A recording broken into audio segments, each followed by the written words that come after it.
함께 읽겠습니다. 의를 따르며 여호와를 찾아 구하는 너희는 내게 들을지어다.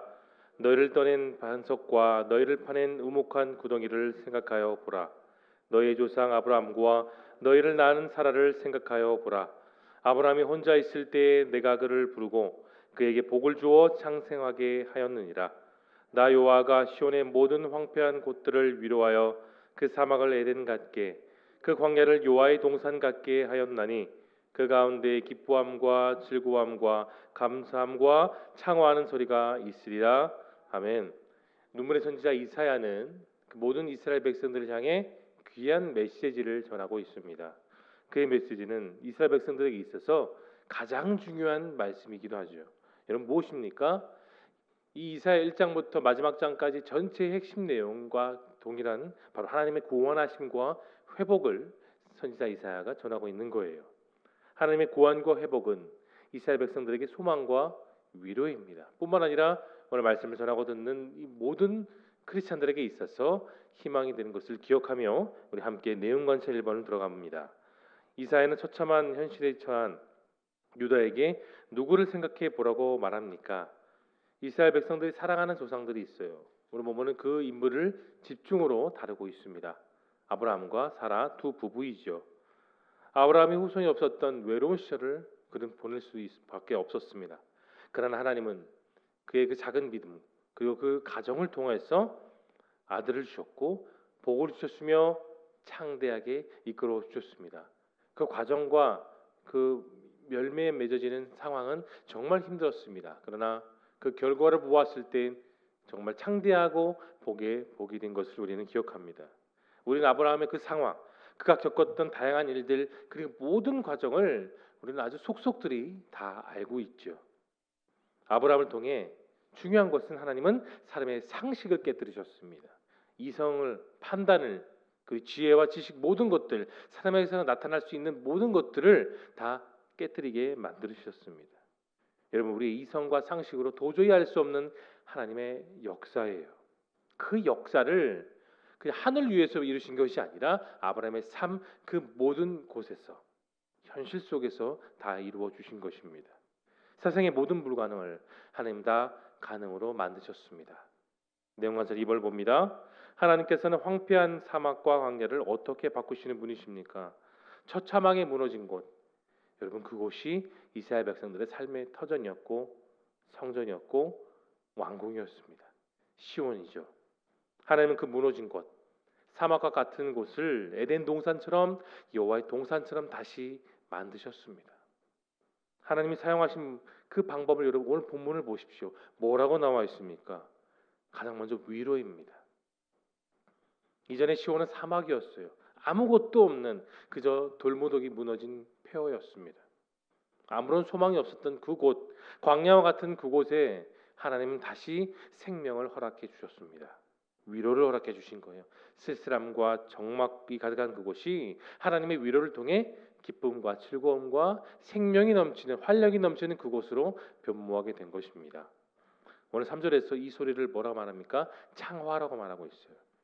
여러분 교재에 나와 있는데 창화란 뜻은 크게 노래 부르고 외치는 겁니다. 작게 웅성거리는 게 아니라 내 입술로 낼 수 있는 가장 큰 소리로 가장 큰 표현으로 할 수 있는 찬양의 모습, 그게 여러분 창화입니다.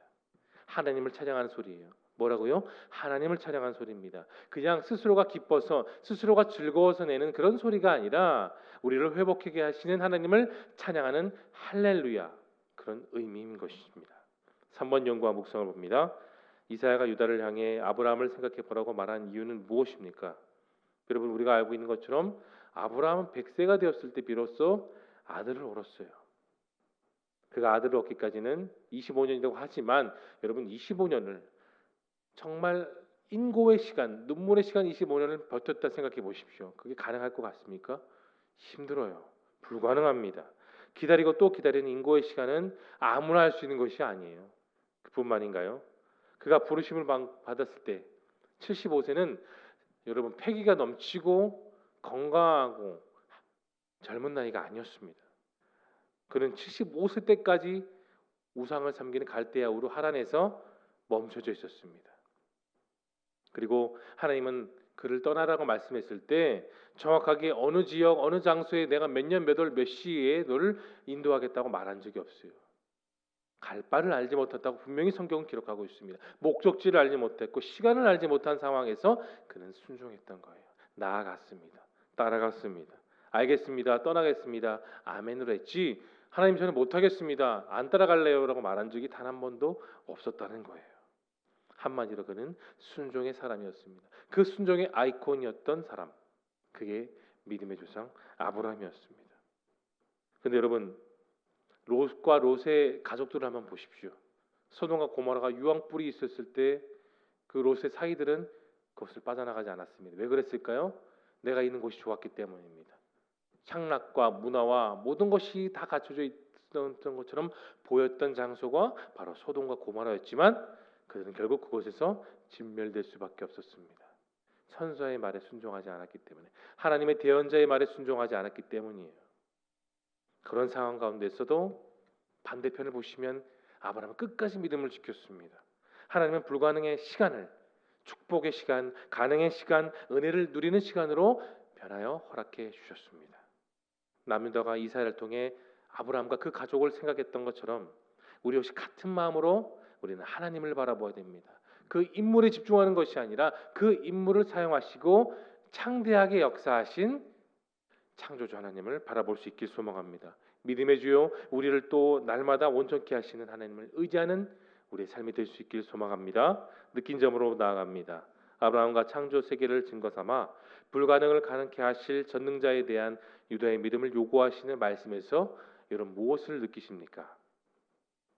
약속의 땅 가나안 땅을 들어가기 위해 모세는 각 지파에 한 명씩 정탐꾼을 뽑았죠. 우리가 잘 아는 민수기의 이야기입니다. 그 경탐의 결과는 너무나도 크게 차이가 났었습니다. 객관적인 데이터는 10대 2였어요. 그 10명의 생각들은 부정, 갈 수 없다. 그 땅은 너무나도 견고하다. 우리는 그 땅에 들어가면 먹힐 수밖에 없다라고 말했습니다. 불평과 원망으로 백성들에게 그 부정적인 생각을 물들였고 결국 백성들은 돌을 들어 해서는 안 될 일을 저지르고 말았습니다. 그때 여호수아와 갈렙은 자신의 옷을 찢으며 말을 합니다. 그곳은 심히 아름다운 땅이다. 하나님께서 우리를 기뻐하게 하신다면 우리를 그 땅에 들여줄 수 있으신다. 우리는 그 땅을 정복할 수 있다. 그들은 목숨을 걸고 대언했습니다. 무엇 때문인가요? 사실을 넘어 팩트를 넘어 믿음으로 나아갔기 때문이었습니다. 내가 가진 소유, 능력, 인맥으로 살아가는 것이 아닙니다. 내가 가지고 있는 작은 믿음으로 오늘 하나님 그것을 달아보십니다. 그 작은 믿음으로 우리를 이끌어 가십니다. 여호와께서 우리를 기뻐하신 조건이 무엇입니까? 여호와를 거역하지 말고 두려워하지 말고 여호와가 우리와 함께 하신다. 민수기의 말씀 그 세 가지를 우리에게 보여주고 있습니다. 여러분, 우리의 삶에 있어서 불가능은 늘 있을 수밖에 없어요. 늘 벽이 있고 늘 어려움은 있습니다. 그러나 그 모든 불가능을 사람 앞에서 계속해서 불가능이지만 벽이지만 하나님 앞에는 다 가능한 일들입니다. 아브라함은 아들을 얻었죠. 여호수아 갈렙은 약속의 땅에 들어갔습니다. 또 우리가 살아가는 성군 다윗은 그 죽음의 다양한 위기 속에 결국은 왕이 되었습니다. 그들 스스로의 능력이 없어요. 우리도 마찬가지입니다. 그러나 그들은 하나님을 기쁘게 하시므로 하나님을 믿음으로 결국은 모든 것을 가능하게 이루었습니다. 믿음이 그렇습니다. 하나님을 따라가고 세상과 상황을 두려워하지 않으며 하나님이 늘 나와 함께 하신 믿는 그 의지의 삶, 그것을 통해 하나님께 영광 돌릴 수 있는 우리 모두가 되기를 소망합니다. 5번 적용으로 나아갑니다. 하나님께서 주신 은혜보다 현재 어려움만 생각하며 낙담하고 있는 일은 무엇입니까? 여러분이 잘 아는 닐 워렌 목사님의 목적이 이끄는 삶, 저는 그 책을 자주 보는데 그 목사님이 거기서 낙심의 특징을 그렇게 세 가지로 표현해요. 첫 번째, 낙심은 보편적인 거라 누구도 피할 수 없습니다. 두 번째, 한 번 낙심한 사람은 또 낙심합니다. 세 번째, 낙심은 전염성이 강합니다. 그래서 낙심의 원인을 또 네 가지로 이렇게 지목합니다. 피로, 좌절, 실패, 두려움. 그리고 나서 이 목사님은 이 낙심을 이기는 네 가지 방법을 이렇게 소개합니다. 아무리 바빠도 충분하게 휴식을 취하십시오. 두 번째, 옳은 일은 하나님의 방법으로 끝까지 밀고 나아가십시오. 세 번째, 하나님의 도우심을 기억하고 그 도우심을 지속적으로 구하십시오. 네 번째, 낙심에 지지 말고 맞서기를 선택하십시오. 여러분, 신앙생활 하는 데 있어서도 하나님을 섬기는 데 있어서도 낙심이 오고요, 어려움은 찾아옵니다. 선한 일을 준비하면서도 준비하는 과정 속에 늘 시험은 들어옵니다. 그러나 이런 낙심은 감정적인 문제이고 영원하지 않습니다. 이겨내는 힘은 우리에게 있는 것이 아니라 하나님께 있는 것이죠. 내 삶에 있는 어려운 문제, 앞으로 다가올 하나님의 영광, 하나님의 축복, 하나님의 은혜를 우리가 믿음으로 바라보면 지금 현재의 고난은 아주 작은 겨자씨보다 더 작을 수밖에 없습니다. 우리는 주님 안에서 승리합니다. 주님 안에서 기쁨의 삶을, 우리는 회복을 누리게 될 것입니다. 마지막 결단입니다. 내 삶에 주신 은혜를 생각하며 기쁨과 감사, 찬양을 회복하기 위해 여러분 오늘 무엇을 결단하시겠습니까? 여러분, 그리스도인은 나는 십자가 앞에서 새로운 삶을 살았습니다, 살고 있습니다라고 고백하는 사람들이에요. 그런데 중요한 것은 그 십자가 나무 자체에서 은혜가 나오는 게 아닙니다.